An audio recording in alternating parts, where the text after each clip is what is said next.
Man, that Picard trailer, we were both blown away by it. For me, the Jerry Ryan appearance maybe has me more excited than anything else moving forward. But Cam, we've got some theories floating through our heads about what a lot of this really means. What jumps out to you most notably right now? Well, I think the question a lot of people have is, what is going on with the young woman that is running to Picard for help? And why is he the only one that can help her? I don't know if there's that many credible theories right now. No. The one that maybe I'll throw out there, is she maybe somehow connected to him from a lineage standpoint? That was always a big deal with regards to Picard's relationship with children. What if he somehow has a daughter? And what would the candidates be, though? And why would it be integral to the story that's being told? My best theory is, what if this is like a Locutus Borg Queen evolutionary next step here? Like some sort of offspring from the Borg, maybe created through some sort of artificial insemination. I know it sounds like wacky out there, but I think she has to be tied to the Borg mythology somehow. Okay, you talk on the podcast about how there's a lot of Logan elements, the Wolverine film, right? If she is from the DNA of Picard, that's very similar to the girl in Logan being connected to Wolverine through DNA. I don't think they would go that close to that. Like two Patrick Stewart stories that close? I don't think they're watching Logan for inspiration for this series. I think that's all they're watching for inspiration. I think they have like their own story ideas in mind but here. To me that feels a little too on the nose, but like what if it's his spiritual connection, like something to do with his time with Locutus? Like that is the connection these two have. This girl seems to have some sort of enhanced abilities. We see that in the trailer. There is ominous dialogue about her role. We see a lot of Borg heavy elements throughout this trailer. We've got Seven, of course, as well as Hugh back. There's a very big story going on here with the Borg. So like, what is your theory about her? I am wondering if this girl is some sort of reincarnation of the Borg Queen, or perhaps the next step in evolution of the Borg. Yeah. And who better to understand the Borg than Picard, who has been there, literally, as Locutus. Okay.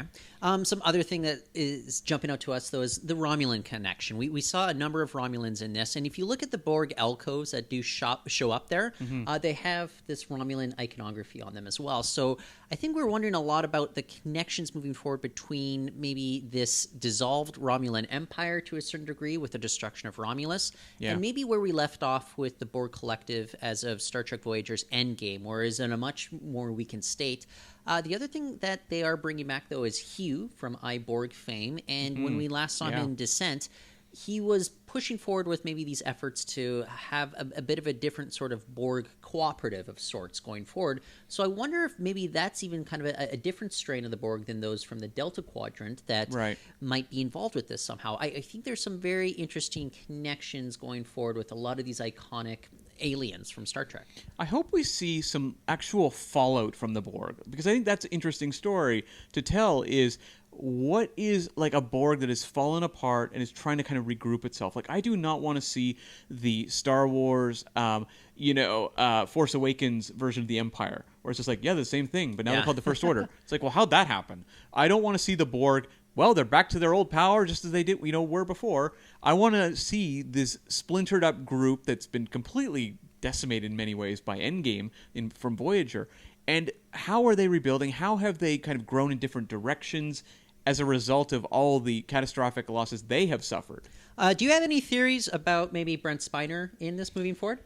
Well, there's so many questions, right? Because, Brent Spiner has leaked that he's playing Data. He has said it.